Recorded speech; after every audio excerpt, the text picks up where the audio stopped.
ہاں جو کونڈے کھا کھا کے، تیجے کھا کھا کے، اور جتنے مردے مر رہے ہیں سب کا اصالہ ثواب یہ کھاتا ہے. ایسے بھی ہیں، اس طرح کے بھی ہے نا. میں ایک واقعہ نہیں بتاتا، ایک بدعتی مولوی تھا، اس کے کسی کا انتقال ہو گیا، تو اس مولوی کا بھی انتقال ہو چکا تھا. تو وہ جمعرات کے کھانے پر بلایا. میت کے لواحقین نے کہا کہ پہلے تو آپ کے ابا کو بلاتے تھے، اب ابا نہیں ہے تو بچے آ جائیں. تو بچے جب کھانا کھانے کے لیے جانے لگے، جمعرات کا کھانا، تو بچوں کی ماں نے کہا دیکھو بیٹا، اتنا کھانا ہے کہ باپ کی روح کو تسکین ہو جائے کہ میرے بعد یہ سلسلہ ختم نہیں ہو، اور باپ کو بدنام نہیں کرنا، باپ کی روح کو تکلیف نہیں پہنچا، بدنام نہ، ناک نہ کٹوا دینا معاشرے میں، طبیعت سے پھوڑنا بیٹھ کے نا. باپ کی روح کو خوشی ہوگی کہ آج میں نہیں ہوں تو کوئی مسئلہ نہیں ہے، مفت کھانے والے میرے بچے ہیں الحمدللہ. تو بچوں نے ماں کی نصیحت یاد آئی، شروع کیا. یہ لطیفہ ہمارے نانا ہمیں سنایا کرتے، حال خود بھی مولوی تھے وہ ٹھیک ہے نا، مسجد کے امام تھے، اللہ مغفرت فرمائے.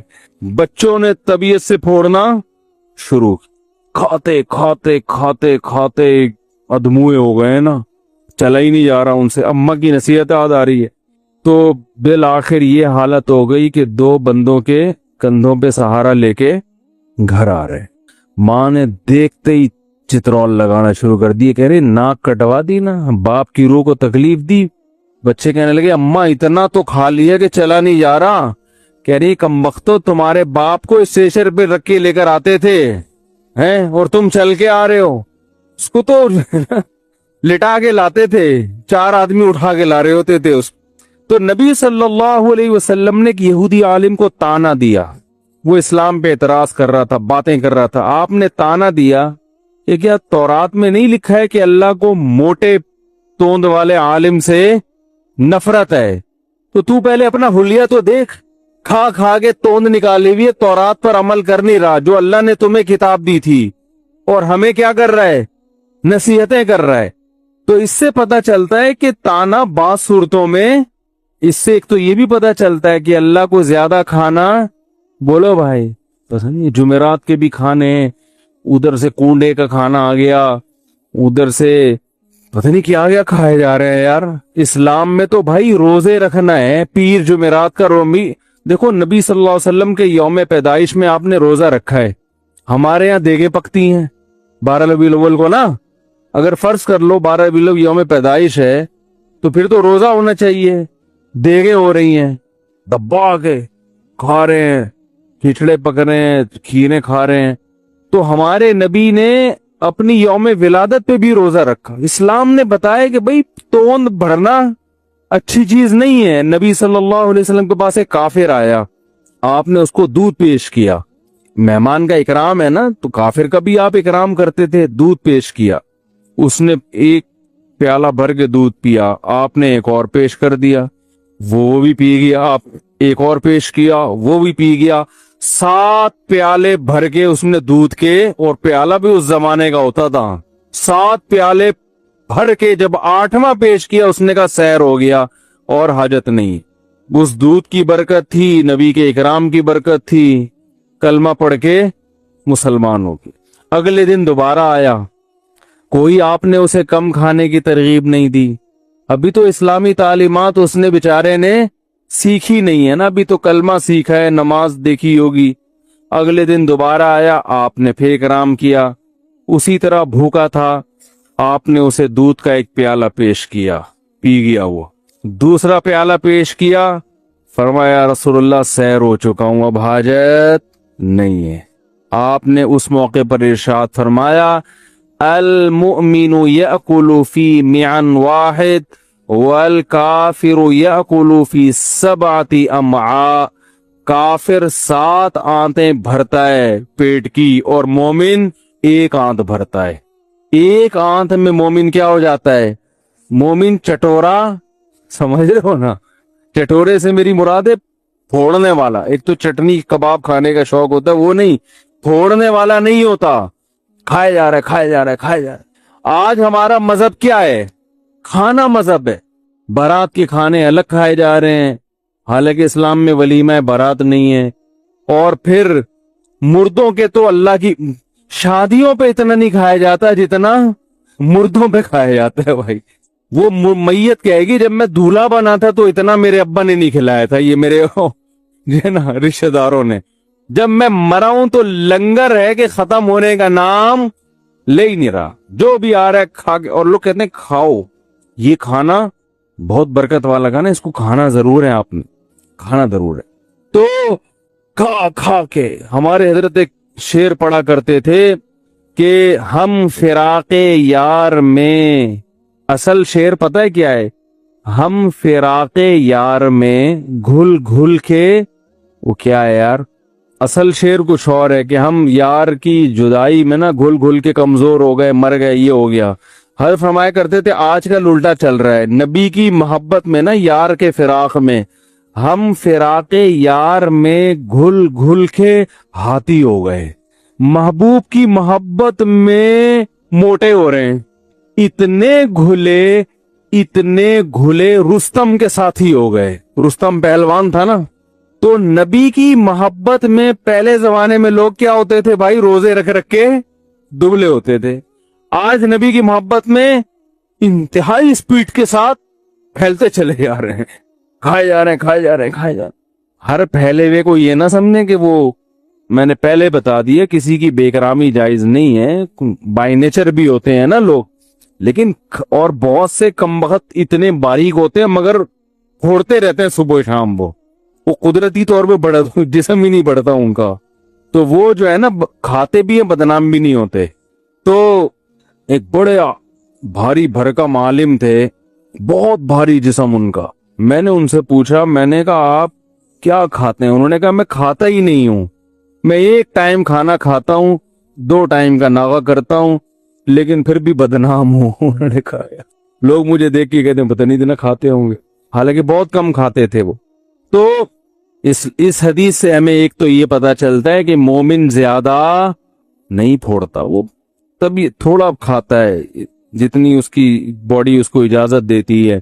تو آپ صلی اللہ علیہ وسلم نے دیکھو اسلام قبول کیا، ان کی خوراک خود بخود، بھائی ایک دودھ 1 گلاس کافی ہے ہمارے لیے، بس. اب دنیا پرستی کیا، اللہ کرو، دوسرے کاموں میں ٹائم لگاؤ، چربی بڑھے گی نا اور تو کچھ بھی حاصل نہیں ہوگا. جتنی انرجی مجھے چاہیے تھی وہ 1 گلاس دودھ میں حاصل ہو گئی. اور کافر کا مقصد ہے لائف کو انجوائے کرنا، تو پھوڑتا جائے گا، پھوڑتا. اب جو کافر لوگ کم کھا رہے ہیں نا، وہ ڈاکٹروں کی وجہ سے کم کھا رہے ہیں. اب آپ یہ نہ سمجھیں یار آج تو کافر بہت تھوڑا کھاتے ہیں، وہ تو ڈاکٹر نے ان کو ڈرا دیا ہے کہ مر جاؤ گے زیادہ کھانے سے. تو وہ شہوت پرستی کی کمی کی وجہ سے نہیں، وہ ان کو ڈاکٹروں نے بتایا کہ زیادہ کھانا چاہتے ہو تو تھوڑا تھوڑا کھاتے رہو، زیادہ عرصے تک کھاتے رہو گے ورنہ جلدی مر جاؤ گے. تو وہ میڈیکل سائنس نے اتنی ترقی کر لی ہے کہ اس نے زیادہ کھانے کے نقصانات بیان کر دی ہیں. کیا وضو میں نیت کرنا فرض ہے؟ نہیں، نیت کرنا فرض نہیں، اختلافی مسئلہ ہے یہ. اس میں تو سب کا اتفاق ہے کہ وضو کا ثواب جبھی ملے گا جب وضو کی نیت ہوگی. بغیر نیت کے وضو ہونے سے وضو کا ثواب نہیں ملتا. لیکن نیت کا مطلب یہ ہے کہ آپ بس گئے وضو کرنے کے لیے تو وہ نیت ہی ہوتی ہے. آپ بارش میں نہا لیے اور چاروں اعضاء آپ کے دھل گئے تو نیت نہیں تھی آپ کی، تو وضو ہوگا کہ نہیں ہوگا؟ تو احناف کے نزدیک ہو جاتا ہے وضو، لیکن وضو کا ثواب نہیں ملتا. اور باقی ائمہ کے نزدیک وضو نہیں ہوتا. یہ تو ایک اختلافی مسئلہ ہے، لیکن نیت کیے بغیر بہرحال وضو کا ثواب حاصل نہیں ہوتا. اور نیت ہوتی ہے، وہمی نہ بنے. پتہ چلا نلکا کھول کے گھنٹہ نیتیں ہو رہی ہیں وضو کی، بس جب بیٹھے ہیں تو اور کیا کرنے کے لیے بیٹھے ہیں؟ وضو کرنے کے لیے تو بیٹھے ہیں یہاں. کیا تعویذ پہننا شرک ہے؟ حدیث میں آتا ہے کہ رقیہ اور تعویذ یعنی تمائم جو ہے یہ شرک میں سے ہے. یہاں شرک سے مراد، تعویذ سے مراد وہ تعویذ جو شرکیہ تعویذ ہو، کیونکہ رقیہ میں کبھی حدیث میں تذکرہ ہے نا کہ رقیہ بھی شرک میں سے ہے. تو سب کا اتفاق ہے کہ رقیہ وہ جب شرک بنتا ہے جب اس کے کلمات شرکیہ ہوں. تعویذ میں اگر کسی نے یا اللہ مدد لکھ کے لٹکا دیا تو یہ شرک کہاں سے ہو گیا؟ تو علی اطلاق تعویذ کو شرک ہے نا، یہ جہالت کی بات ہے. البتہ یہ ضرور ہے کہ تعویذ گنڈے کرنے والے شرک کی طرف چلے جاتے ہیں بہرحال آہستہ آہستہ، کیونکہ توہم پرستی پھیلتی ہے اس سے. تو اس لیے تعویذ اگر اس کے کلمات دعائیہ ہوں اور اللہ سے مدد مانگی گئی ہو، یا یعنی کوئی بھی مبارک کلمات ہو اس میں، تو وہ شرک تو نہیں ہے. لیکن جو سنت عمل ہے وہ یہی ہے کہ دعاؤں کا اہتمام کیا جائے. جب کوئی مسائل ہو اللہ سے دعائیں مانگی جائیں اور اسباب اختیار کیے جائیں. کوئی بیماری ہے تو علاج بھی کریں اور اللہ سے دعائیں مانگیں، یہ سنت عمل ہے. تعویذ گنڈے میں جو لوگ پڑھتے ہیں تو وہ پھر بالآخر توہم پرستی کی طرف جاتے ہیں، اور اس کی کوئی انتہا نہیں ہے. ایک دھاگا ہوگا انگوٹھے میں، ایک ادھر ہوگا ایک ادھر ہوگا. میں نے دیکھا ہے تعویذ والوں کی حالت بیچاروں کی کیا ہوتی ہے. اس لیے اپنے آپ کو ان چیزوں سے دور رکھیں. حدیث میں ترغیب یہی ہے کہ یہ سب ان چیزوں سے اوائڈ کیا جائے. کیا استخارہ ہر کام سے پہلے کرنا چاہیے؟ نہیں جناب، استخارہ اہم کاموں سے پہلے ہوتا ہے، اور ان کاموں میں جن میں ڈاؤٹ ہو، آپ کو سمجھ میں نہ آ رہا ہو کہ صحیح بہتر کیا ہے، تو اس میں 2 رکعت پڑھ کے اللہ سے دعا مانگی جائے. استخارہ کی مسنون دعا بحثی زیور میں لکھی ہوئی ہے، آج کل تو انٹرنیٹ پہ بھی مل جاتی ہے. آپ لکھیں گے استخارے کی مسنون دعا، وہ آ جائے گی. تو اس میں یہ دعا مانگی جائے. اس کے الفاظ یہ ہوتے ہیں: ان کان ھذا الامر خیر لی فی دینی و معاشی و عاقبت امری فقدرہ لی ویسرہ لی، کہ اللہ اگر یہ کام بہتر ہے تو مقدر کر دے، بہتر نہیں ہے تو ہٹا دے. باقی اس میں خواب واب نہیں آتا، آئے گا بھی تو اس کی کوئی شرعی حیثیت نہیں ہے. کرنا وہی ہے کہ جو آپ کو سمجھ میں آ رہا ہو. اور یہ خوب سمجھ لیں، مشورے کی اہمیت شریعت میں استخارے سے زیادہ ہے، یہ بھی ذہن میں رکھیں. کیا 3 طلاق ایک ساتھ دینے سے طلاق ہو جاتی ہے؟ جی بالکل ہو جاتی ہے. اس پر پوری امت کا اتفاق ہے. بعد میں کچھ لوگوں نے اختلاف کیا ہے اور وہ پھیلا دیا پھر. اچھا، آج کل بہت سارے مفتیان کرام، بہت سارے تو نہیں، کچھ مفتیان کرام میرے خلاف کلپ بنا رہے ہیں کہ مفتی طارق مسعود کہتا ہے کہ 3 طلاقوں 3 ہونا یہ اجماعی مسئلہ ہے. حالانکہ دیکھو فلاں نے بھی کہا ہے کہ یہ اختلافی مسئلہ ہے، فلاں نے بھی کہا ہے کہ یہ اختلافی مسئلہ. تو دیکھیں، کہنے پر گورنمنٹ کی طرف سے کوئی پابندی نہیں ہے. کوئی کسی بھی ٹائم پہ کچھ بھی کہہ سکتا ہے. اختلافی مسئلہ جب بنے گا جب آپ کسی صحابی رسول سے یا کسی جلیل القدر تابعی سے ثابت کریں جو خیر القرون تھا. خیر القرون میں کوئی ایک ہمیں نہیں ملتا صحابی یا تابعی جلیل القدر تابعی، یعنی وہ تابعی جو باقاعدہ امت میں ثقہ تابعی کہلاتے ہوں، قابل اعتماد ہوں. کوئی بھی نہیں ملتے جنہوں نے 3 طلاقوں کو ایک کہا ہو. اور پھر بھی اگر کوئی مفتی کہے کہ نہیں فلاں نے کہا ہے، دیکھو فلاں کتاب کا حوالہ، اس کی سند پیش کر دیں، میں آپ کے سامنے 2 اور 2 4 کی طرح واضح کر دوں گا. یہ سب باتیں ہی باتیں ہیں. تو اور پھر لمبے لمبے کلپ بنے ہوئے میرے خلاف. بھائی آپ کو میں ایک بات کہہ رہا ہوں کہ آپ کوئی ایک تو پیش کر دو نا، کسی صحابی یا تابعی کا فتویٰ، یہ کوئی ایک صحیح حدیث پیش کر دو جس میں اکٹھی 3 طلاقوں کو ایک وقت کی اکٹھی 3 طلاقوں کو ایک کہا گیا ہو. تو کچھ بھی نہیں ہے، باتیں ہیں. تو باتیں کرنے پر گورنمنٹ کی طرف سے کوئی پابندی نہیں ہے. جتنی باتیں کریں ویوز بہت زیادہ ملتے ہیں اس سے. جب بھی کوئی اہل حدیث بھائی اس طرح کی، کوئی عالم اس طرح کی بات کرے نا کہ نہیں یہ صحابہ میں اختلاف تھا اور تابعین میں اختلاف تھا، ان سے کہیں بھائی اس صحابی کا یا اس تابعی کا نام بتائیں سند کے ساتھ، اور اس کی عربی عبارت نقل کر دیں. میں 2 اور 2 4 کی طرح انشاءاللہ بتا دوں گا کہ کیا گڑبڑ ہوئی ہے اس میں. تو باقی باتیں کرتے رہیں بیٹھ کے، کوئی پابندی نہیں ہے. کچھ لوگ کہتے ہیں علماء دیوبند نے بھی لکھا ہے کہ 3 طلاق اختلافی مسئلہ ہے. میں نے بتایا لکھنے پر گورنمنٹ کی طرف سے کوئی پابندی نہیں ہے. کوئی کچھ بھی لکھ سکتا ہے. صحابی یا تابعی سے دکھا دیں آپ، اور میں دکھا سکتا ہوں.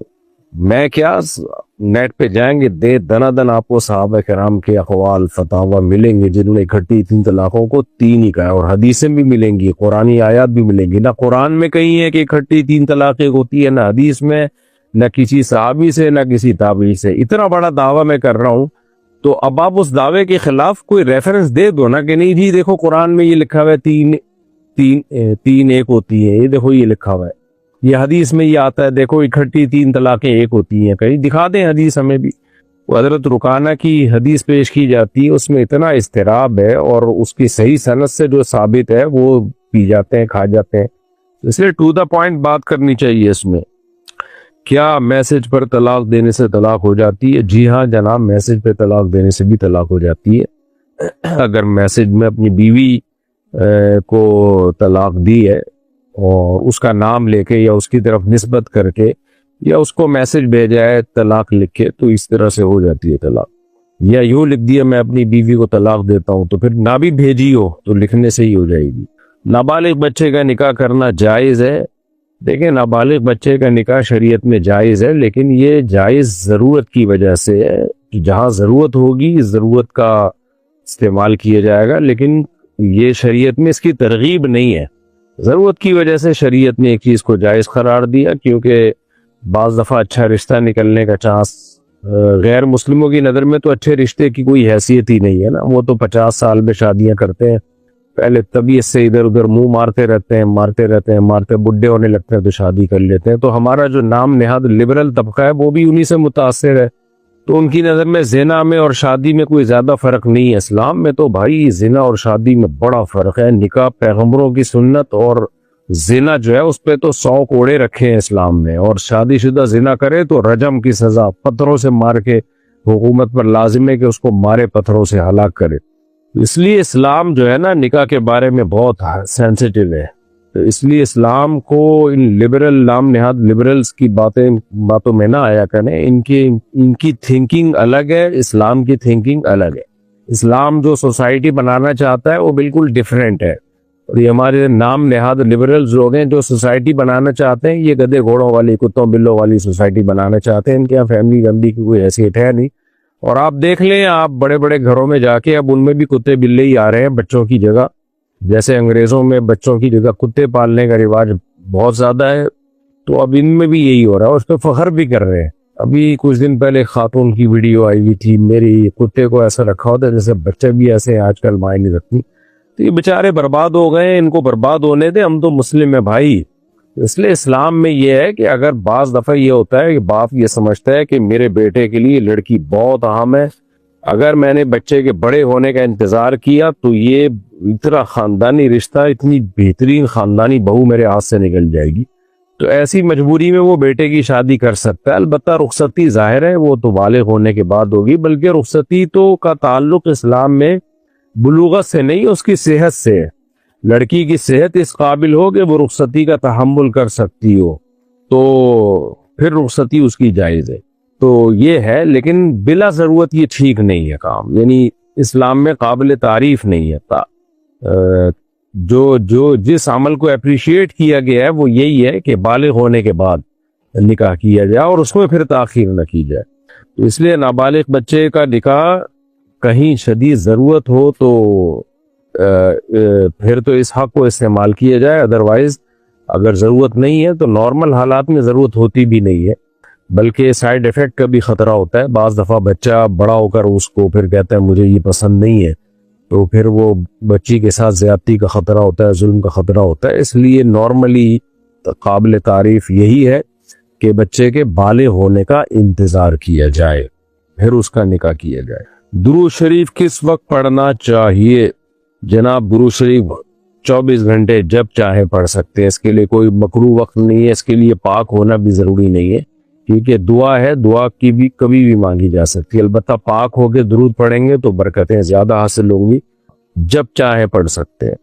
ہر مسجد میں جماعت کا اجر برابر ہے یا کچھ میں زیادہ اور کچھ میں کم؟ سب سے زیادہ ثواب اپنے محلے کی مسجد میں نماز پڑھنے کا ہوتا ہے۔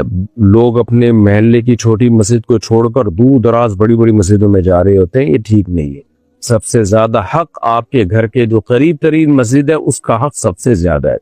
البتہ دور مسجد میں اس لیے جا رہے ہیں کہ وہاں کسی کا بیان سننا ہے، آپ نے کوئی عالم ہے جن کا بیان سننا ہے تو ایک الگ بات ہے، لیکن عام نمازوں کے لیے اپنی قریب ترین مسجد ہی کو سلیکٹ کرنا چاہیے۔ اچھا، بعض لوگوں کو یہ ہوتا ہے ٹھڑک ہوتی ہے اپنے مسجد کے امام سے، ان کو کوئی اختلاف ہوتا ہے اس لیے دور مسجد میں جا رہے ہوتے ہیں، یہ بالکل غلط طریقہ ہے۔ اسلام میں اجتماعی چیزوں کو سپیریئر رکھا گیا ہے، اپنے انفرادی مفادات کو قربان کرنا پڑتا ہے۔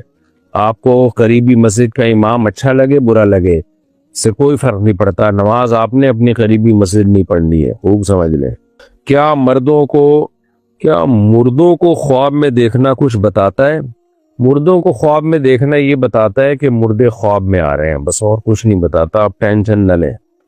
گھر میں تصویر لگانا گناہ ہے؟ جی ہاں، جاندار کی تصویر گھر میں ڈیکوریشن کے طور پہ لوگ اپنے ابا دادا اماں کی تصویریں لگاتے ہیں، اپنی شادی کی تصویریں کمرے میں لگائی ہوئی ہوتی ہیں دولہا دلہن نے، یہ حرام ہے، ناجائز ہے، شریعت میں اس پہ بہت شدید وعید ہے۔ تو آپ صرف ڈیجیٹل فارم میں تصویر رکھ سکتے ہیں، جو اس طرح تصویر جو ہے گھر میں نہیں لگا سکتے۔ کیا اللہ ہر چیز معاف کر دیتا ہے؟ دیکھیں، اللہ تعالیٰ کو اختیار ہے کہ وہ ہر گناہ معاف کر سکتا ہے، لیکن ہر گناہ معاف کرے گا نہیں کرے گا تو اس کے بارے میں اصول اللہ نے یہ بیان کر دیا۔ نمبر 1، شرک کو کبھی بھی معاف نہیں کرے گا اگر بغیر توبہ کے مشرک دنیا سے چلا جائے، یہ اللہ نے بتا دیا کہ کر سکتا ہوں لیکن کروں گا نہیں، میں مشرک کو معاف نہیں کروں گا۔ اسی طرح کسی کی کفر پہ موت واقع ہو گئی، اس تک اسلام کی دعوت پہنچی اور پھر بھی اس نے اسلام کی دعوت کو ٹھکرا دیا، ایک حق پہنچا اس کے ساتھ مگر اس نے ٹھکرا دیا اس کو، تو اور بغیر توبہ کے مر گیا تو بھی وہ کفر معاف نہیں ہوگا کسی قیمت پہ، یہ قرآن نے بتا دیا ہے۔ حالانکہ اللہ معاف کر سکتا ہے، اس کو قدرت ہے، لیکن کرے گا نہیں وہ۔ جیسے اللہ ظلم کرنا چاہے، اس کو طاقت تو ہے نا، لیکن کرتا نہیں ہے ظلم، انصاف کرتا ہے، رحمت کرتا ہے، ظلم نہیں کرتا اللہ تعالیٰ، حالانکہ قدرت تو اللہ کو ہر چیز پر ہے۔ اور باقی جتنے بھی گناہ ہیں جو شرک اور کفر سے کم درجے کے، ان کے بارے میں قرآن نے اصول بیان کیا، ان الذین یکسبون الاثم سیجزون بما کانوا یقترفون، جو لوگ بھی گناہ کر رہے ہیں ان کو سزا ملے گی، قانون یہی ہے۔ کسی کو اللہ خاص اپنی رحمت سے معاف کرنا چاہے تو پھر اللہ کی مرضی ہے، لیکن قانون یہی ہے کہ اس کو سزا ملے گی۔ سرما لگانا کیا سنت ہے؟ دیکھیں، سرما اگر نبی نے لگایا ہے تو وہ سنت عادیہ ہے۔ عادیہ کا مطلب آپ نے جو کی روٹی کھائی ہے، اب ہم یہ نہیں کہیں گے جو کی روٹی کھانا سنت ہے، بھئی یہ تو ٹھیک ہے، اس میں الگ برکتیں ہیں جو کی روٹی میں، کیونکہ اللہ پیغمبروں کے لیے وہ خوراکیں منتخب کرتا ہے جو سب سے بہتر ہوتی ہیں، لیکن اس کو سنت نہیں کہا جائے گا۔ اور عرب کے کلچر کے حساب سے آپ نے لباس پہنا ہے تو ہر ایک قوم کا الگ کلچر ہوتا ہے لباس کا، تو اس لیے اس کو ہم دینی سنت نہیں کہہ سکتے۔ اور آج کل کے سرمے ویسے بھی بھائی بہت ڈینجرس ہیں، آپ آنکھوں میں کوئی ایسی چیز نہ ڈالیں جو آپ کو پتہ ہی نہیں کیا ہے، آنکھ تو بہت سینسیٹیو ہے، جب تک کوئی آئی اسپیشلسٹ سے کسی چیز کی پوری تصدیق نہ ہو جائے، یا کسی ماہر، کوئی بہت ہی ماہر حکیم ہو، جب تک اس سے تصدیق نہ ہو جائے، آنکھوں کو آج کی کمپنیوں یا جو فلانا سرما والے اور فلانا سرما والے، تو اپنی آنکھوں کو کسی کی بھیڑ نہ چڑھائیں بھائی۔ کیا میک اپ میں نماز ہو جاتی ہے؟ جی، میک اپ اگر حلال میک اپ ہے، کیونکہ آج کل میک اپ میں بھی کچھ ناجائز چیزیں آ رہی ہیں، تو لکھا ہوتا ہے اکثر اس کے اوپر کوڈ، جامع رشید کی حلال فاؤنڈیشن ہے، اس پہ آپ سرچ کر سکتے ہیں، اور بھی بہت سارے ادارے اس پہ کام کر رہے ہیں۔ میرا خیال ہے پاکستان میں جو میک اپ آتا ہے، جہاں تک ٹوٹی پھوٹی مجھے معلومات ہے، میں 100% تو نہیں بتا رہا، وہ عام طور پر حلال ہی ہوتا ہے۔ حلال کا مطلب اس میں سور کی چربی وغیرہ شامل نہیں ہوتی، پھر بھی بہرحال تحقیق کر لینی چاہیے، اس کے کچھ کوڈ ہوتے ہیں وہ پڑھ لینے چاہیے۔ تو اگر نارمل میک اپ ہے تو وہ لگا کے نماز ہو جاتی ہے۔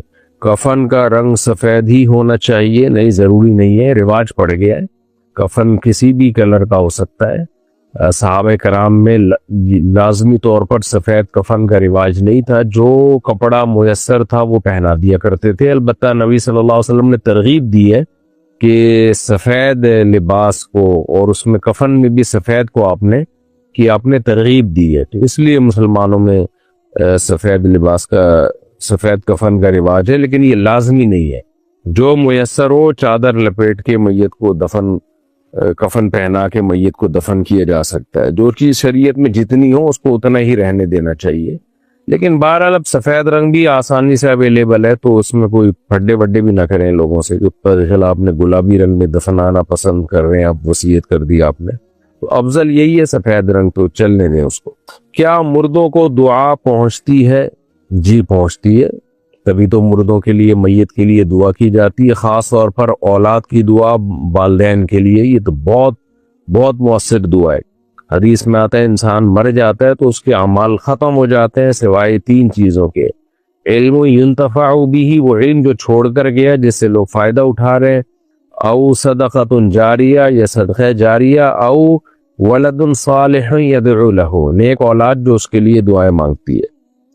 کیا مرنے کے بعد روح واپس آتی ہے؟ کہاں واپس آتی ہے؟ گھر میں تو نہیں آتی، البتہ قبر میں میت کو ایک خاص قسم کی حیات ملتی ہے جس سے اس کو ثواب اور عذاب کا احساس ہوتا ہے، ادراک ہوتا ہے، چاہے اس کو میت کو جلا بھی دیا جائے۔ کیا اللہ کو دیکھنا ممکن ہے؟ قرآن کہتا ہے کہ دنیا میں اللہ کو دیکھنا ممکن نہیں ہے۔ حضرت موسیٰ علیہ السلام نے خواہش ظاہر کی تھی مگر نہیں دیکھ پائے تھے، لن ترانی، قرآن نے کہہ دیا تھا یہ ناممکن ہے۔ تو لا تدرکہ الابصار، نگاہیں اس کا ادراک نہیں کر سکتی، اس لیے دنیا میں یہ ناممکن ہے، البتہ آخرت میں اللہ اپنا دیدار کرائیں گے۔ کیا مسلمان غیر مسلم کا جنازہ اٹینڈ کر سکتا ہے؟ غیر مسلم کی تعزیت تو جائز ہے، جا کے اس کے گھر والوں کو تسلی دینا یہ جائز ہے، البتہ ان کی جو جنازے کا مطلب ان کی کوئی جو مذہبی رسم ہوتی ہے اس جنازے میں، اس میں شرکت جائز نہیں۔ غیر مسلموں کی ہر قسم کی مذہبی رسم میں شرکت کی اسلام نے ہمیں اجازت نہیں دی ہے۔ اب ان کا جنازہ کیسے ہوتا ہے مجھے تو نہیں پتا کیسے ہوتا ہے، جنازے کا مطلب کیا ہے؟ ایک تو ہوتا ہے دفن میں چلے گئے ان کے ساتھ، جو بھی ان کی تدفین ہے، جو بھی طریقہ ہے وہ تو کوئی ظاہر دفن تو کرنا ہی ہوتا ہے، تو اس میں بھی شرکت کی گنجائش ہے، لیکن ان کے خاص مذہبی شعار جو ہوتا ہے کہ ہر قوم کی نا تدفین کے وقت اپنی مذہبی رسومات ہوتی ہیں، وہ اس مذہب کے ساتھ خاص ہوتی ہے، تو ان خاص رسومات میں شرکت ٹھیک نہیں ہے۔ مسجد میں زکوٰۃ دینا جائز ہے؟ نہیں جناب۔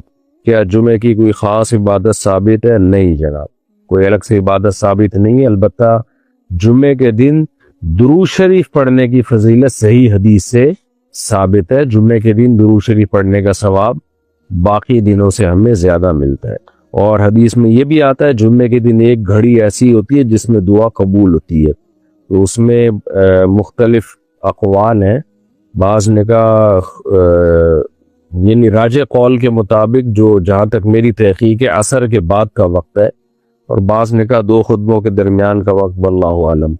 سورۃ الفاتحہ کیا ہر رکعت میں پڑھنا فرض ہے؟ نہیں جناب، سورہ فاتحہ امام مالک کے نزدیک تو پوری نماز میں 1 مرتبہ لازم ہے، یعنی 4 رکعتوں والی نماز جو فرض نماز ہے اس کی بات کر رہا ہوں، سنتوں اور نوافل میں تو ہر رکعت میں لازم ہے۔ فرائض میں امام مالک کے نزدیک صرف 1 رکعت میں، اور امام ابو حنیفہ کے نزدیک 2 رکعتوں میں، پہلی 2 رکعتوں میں، اگلی 2 رکعتوں میں سورہ فاتحہ واجب نہیں ہے، سنت ہے، بہتر ہے، لازم نہیں ہے، لیکن یہ فرض کی بات ہو رہی ہے۔ وطر میں، سنت مؤکدہ میں، غیر مؤکدہ میں، سب میں 4 رکعتوں میں فاتحہ آپ کو پڑھنی پڑے گی۔ کیا بغیر وضو مسجد جا سکتے ہیں؟ جی جا سکتے ہیں۔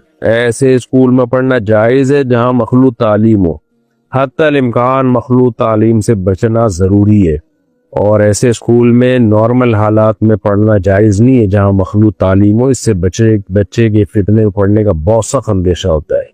البتہ کوئی اچھا اسکول تعلیم جہاں مناسب ہو، اویلیبل نہ ہو، مجبوری ہو، مجبوری کے حکامات الگ ہوتے ہیں، لیکن اس میں بھی اگر خطرہ ہوا کہ بچے کے بگڑنے کا خطرہ ہے تو ماں باپ پر لازم ہے کہ اس کو وہاں سے نکالے۔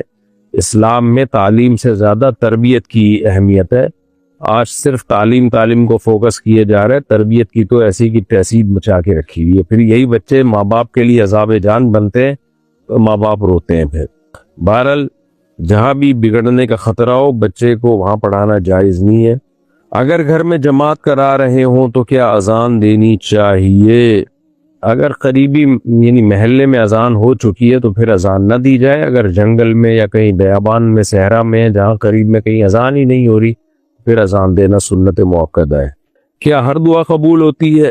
جی ہر دعا قبول ہوتی ہے، اللہ تعالیٰ کبھی دعا کو رد نہیں کرتے، البتہ قبولیت کا طریقہ مختلف ہوتا ہے، کبھی اللہ وہ دے دیتے ہیں جو آپ مانگ رہے ہیں، کبھی کوئی آئی ہوئی مصیبت ٹال دیتے ہیں، کبھی اس کا اجر قیامت کے دن رکھ دیتے ہیں، تو مختلف طریقوں سے قبول ہوتی ہے، کیسے کرنی ہے وہ اللہ جانتا ہے، ہمارا کام ہے مانگنا۔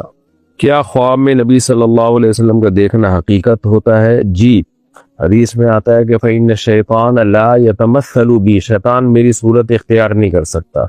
البتہ یہ خوب سمجھ لیں کہ نبی صلی اللہ علیہ وسلم کی خواب میں اگر کسی نے زیارت کی ہے تو ہر آدمی کو اپنے حساب سے زیارت ہوتی ہے۔ تو علماء کہتے ہیں کہ اس کے لیے یہ بھی ضروری ہے کہ جس ہیئت پہ نبی صلی اللہ علیہ وسلم کی سیرت منقول ہے اسی ہیئت پہ نبی صلی اللہ علیہ وسلم کی زیارت ہو۔ بعض علماء اس کے بھی قائل ہیں، یعنی جو نبی صلی اللہ علیہ وسلم کا جو خاکہ ہمیں احادیث میں ملتا ہے نا، اس